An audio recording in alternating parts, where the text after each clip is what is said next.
Welcome back, my legends, and today I want to talk about the alternate versions of some of the legends. Now, I got this idea from seeing one of the Twitter posts from Apex where they put out Alter Secret Story in like card form where there's only one truth. Now, honestly, I was like, who cares? This is kind of dumb. But then I noticed the card number 5 and I saw the alternate versions of some of the legends like Wattson, Octane, and surprisingly Margo playing in the Apex games in a different reality. Now, we know different alternate universes exist because Alter has told us that there is a universe where Wattson has a robot arm, which I'm guessing this is the universe she's talking about. I'll take this, but where's your giant robot arm? Don't have it in this reality? I have 2 very functional human arms. Also, in some of the in-game lore bios for the legends for Fuse, Crypto, Alter, Revenant, Conduit, Lifeline, and Octane, where Alter describes her point of view of what was different about the legends and that universe. Now, sadly, most of these stories were basically lies. For example, Conduit, instead of a titan falling from the sky and helping her family, it was apparently a Revenant. Now, look, I get that they're trying to do a joke using Alter as like an unreliable narrator, but it really sucks because they actually give out some little details, like for example Conduit, the whole reason they're fighting with titans is because there's some kind of coup or civil war. For Revenant, they explained that his body was recovered by his former boss, not Hammond. So they actually give out some real info within these fake stories, and so this got me wondering, what if we actually got some serious backstory lore from an alternate legend? What would that look like? Well, wonder no more, because I actually took the time to write some of their stories out, and so we're going to start out this video with alternate Octane and how his alternate lore would look like, in my opinion, read by the announcer boys of the Apex games. So sit back and enjoy the stories. Octavio Silva had always been a thrill seeker, an adrenaline junkie living for the rush. But not in this universe. In this alternate reality, Octane was an obedient son who wanted to live up to his father Eduardo's expectations. Octavio's dad, Eduardo, was consumed by his work, so driven by his business ambitions that he rarely had time to spend quality moments with his son. When they did interact, it was mostly to train Octavio in the family business, which Octavio showed very little promise of one day running Eduardo's empire. His dad was disappointed. Desperate for his father's attention and approval, Octavio decided to prove himself by following in his father's footsteps and trying to be just like him, even if it meant sacrificing his own freedom. He dedicated himself to studying and learning about the family business and finances, frequently asking his dad to bring him to board meetings to understand the company's structure from the CEO down to the janitors. At first, most employees thought it was cute when young Octavio would sit at the front desk and tell the board members that, even though his father was running late, he would start the meeting and wanted to hear about the latest financial reports. Everyone played along for the first 10 minutes, thinking Octavio didn't truly understand the financial burdens of the company. However, his determination to be a leader was inspiring. Eventually, the board members realized that Octavio was slowly grasping the complexities of money and business. They were impressed. He received praise from both his father and mother, who encouraged him to keep learning and working hard to fulfill his dad's dream. Octavio's life was perfectly planned for him. He wasn't the smartest person in the world, but when he put his mind to something, he was able to achieve incredible things, both from a business and personal standpoint. Everyone at the company respected Octavio's hard work. His parents praised him for following their guidance.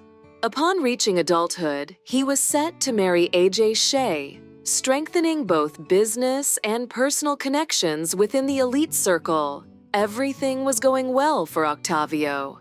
By the time he reached adulthood and his father thought he was ready, Eduardo threw a big party in his son's honor, celebrating a son who had become a man and done everything he could ask for. Eduardo proudly told the crowd of the wealthy and powerful people that his child was indeed the perfect son. He was right. Octavio has done everything a father could have asked of a son. But for Octavio, it wasn't so perfect enough. Not yet. Before the ceremony ended, Eduardo wanted to give a speech announcing a new venture, Silva Tech, an exciting enterprise he would personally oversee, while Octavio would run Silva Pharmaceuticals. Just as he was about to conclude his speech, a ping sounded from the podium. A hidden box unlocked, revealing a frag grenade landing at his feet. Before he could react, bam! The grenade exploded. Eduardo's legs were blown off as his body fell to the floor, his glasses landing next to him. Eduardo realized he was quickly losing blood. The last thing Eduardo saw was Octavio holding him tightly, telling him, "Don't worry, father. Everything will be okay." These words were different. They were not from an obedient son saying something his father wanted to hear, but from a man with ambitions, realizing this was probably the first time Octavio had done something for himself. Eduardo couldn't be prouder. With a devilish smile, Eduardo said his final words. "You finally are truly the perfect son." Octavio, tears streaming down his face, carefully picked up his dad's green glasses and placed them on. "I love you, Pops," he whispered, voice trembling. "But the hardest part is knowing you never really loved me. Even in your final moments, you couldn't say those words. To you, I was just a perfect tool. Silva Tech. That was my idea. If only you'd trusted me, things might have turned out differently." He took a deep breath. "I still respect the hell out of you, old man. But now it's my turn to lead this empire. So sit back and watch me from below. And I hope you'll be proud of what I achieve. Because now, for the first time, I finally have control." On that day, Octane learned the legacy of the Silva name. Control over everything. From a young age, Margo felt a deep connection to the broken moon, Cleo. To her, Cleo was more than just a reminder of their impending doom. It symbolized hope and beauty amidst destruction. As a child, she often gazed up at the moon, dreaming of becoming a beacon of light for those in need, much like Cleo illuminated the darkness of space. Margo aspired to be a light bringer. While everyone else saw the moon as broken, Margo believed the real problem was the people on the planet who were truly broken and needed help. Her determination was evident from an early age. Whenever she saw friends or others being bullied or harassed, Margo was the first to step in, fiercely defending those who couldn't stand up for themselves. She was willing to do whatever it took to win, even if it meant resorting to dirty tricks or tactics. Her friends admired her spirit to fight for justice, but often found themselves in trouble because of it. Fortunately, her loyal friends frequently helped by covering up or lying about the truth to keep Margo out of serious trouble. Her closest friends, Rose, Pravina, and Tressa, understood her better than anyone and considered themselves like actual sisters. They each brought something special. Rose brought optimism, Pravina offered deep insight, and Tressa was the most devoted of the group. Together, they formed a sisterhood, delving into mystical arts. Despite this, Margo often felt an unsettling sense that something was wrong, as though the moon was calling out to her, crying for help. Realizing that Hammond Robotics was more interested in exploiting Cleo's resources than helping to restore it, Margo grew frustrated. Determined to take matters into her own hands, she decided to act. With Tressa's support and a bit of deception about her true intentions, they infiltrated the Hammond facility to prevent further harm to Cleo.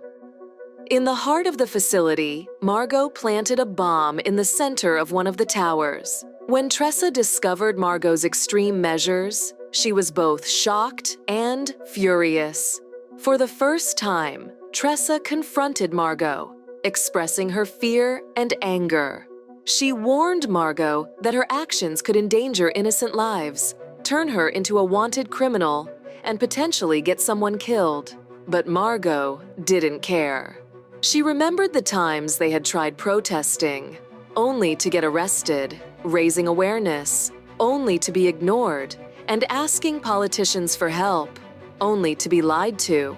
In Margo's eyes, the right way hadn't worked because people didn't care enough to make a change.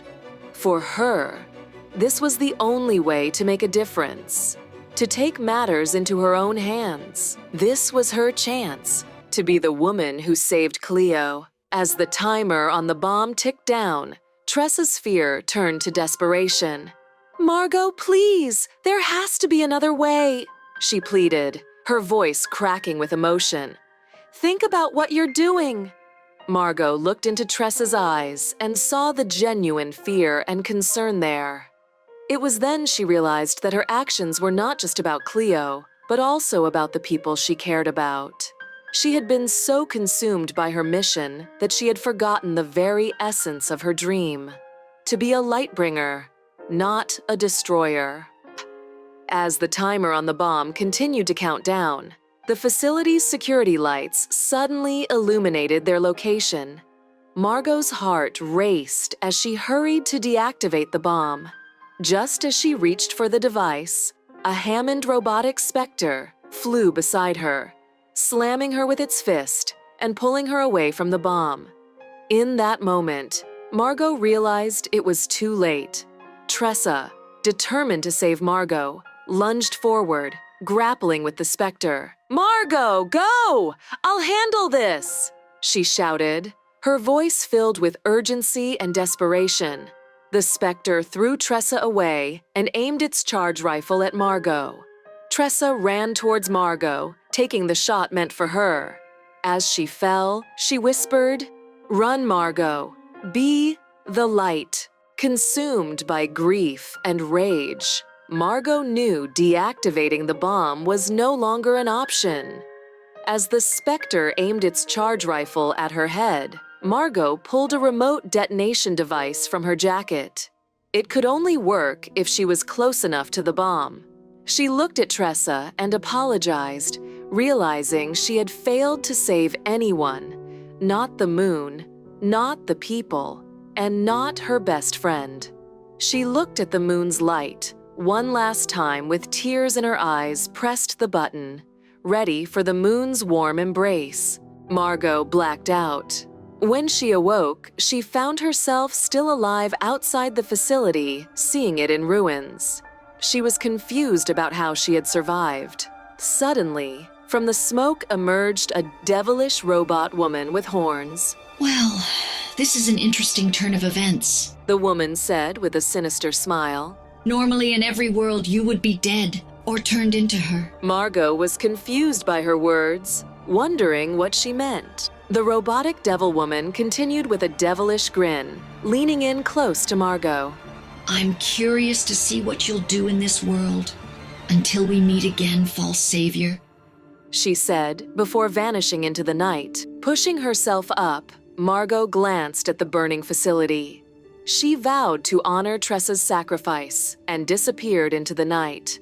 Now a fugitive, she understood that her fight was far from over. Cleo still needed her.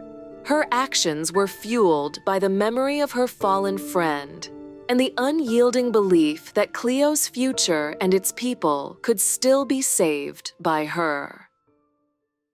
Natalie Paquette, known as Wattson, is usually known for her cheerful and quirky nature. But not in this alternate universe. Her story takes a darker turn.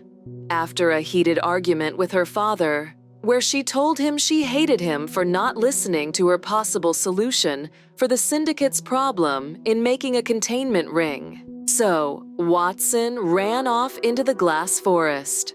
where she was determined to prove to her dad that her equations and theory of using two dome shields could create a fully controlled ring that could remotely shrink. She just needs the parts which she knew she could find in the abandoned old lab. Despite her father's desperate search in the forest, she managed to stay hidden. In the abandoned lab, Wattson found the dome shields after narrowly escaped an aggressive ghost that demanded she leave. Fueled by adrenaline, she headed back to the glass forest and activated the generator to test her invention. Despite the cloudy weather and a slight rain, everything seemed to be going as planned, until disaster struck. A lightning bolt hit the generator, sending a surge of electricity up the wire connected to her left hip, where she was controlling the ring remotely. At that moment, Wattson realized she wasn't wearing her left shoe, and with her wet foot touching the ground, she remembered.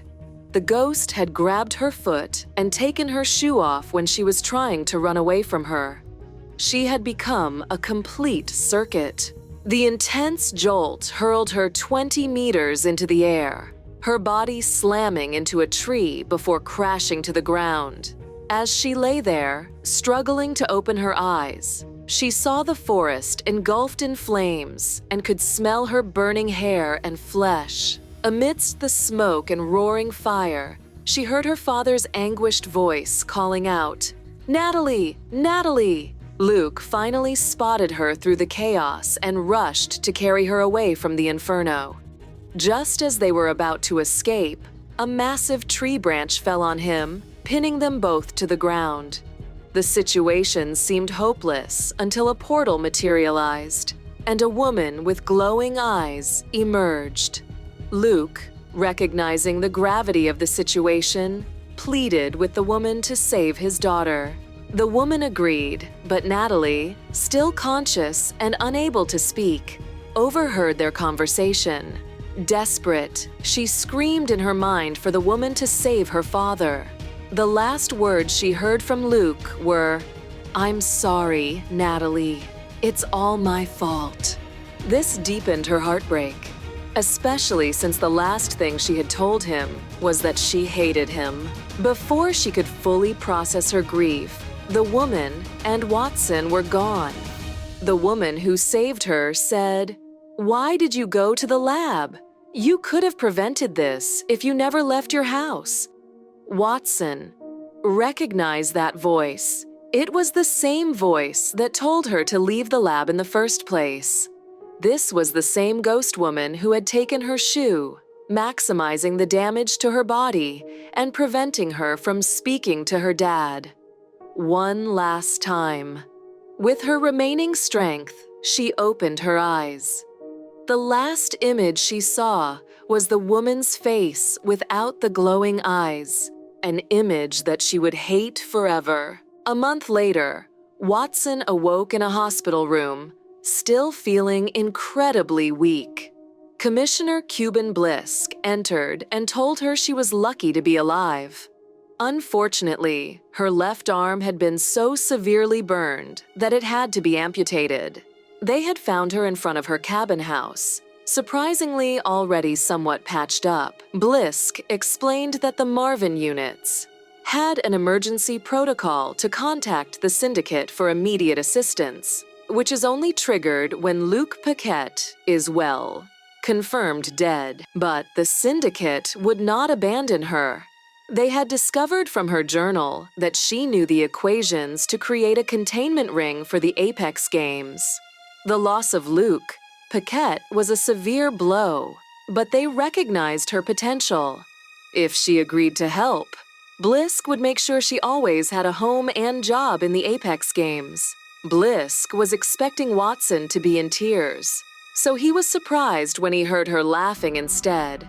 At first, he was just confused, but then he became genuinely concerned. Her laughter was unsettling, filled with a sadness that was hard to pin down. Her eyes had a wild edge to them, but beneath that, he could see the pain and grief she was dealing with. Blisk tried to make sense of what Wattson was going through, hoping to find a way to use her brilliance and her turmoil for something more beneficial for them. Wattson, struggling with her own issues and sense of identity, started to see Blisk's life philosophy as a way to survive this cruel universe. Like they say, what doesn't kill you only makes you stronger, and one day a certain ghost will pay.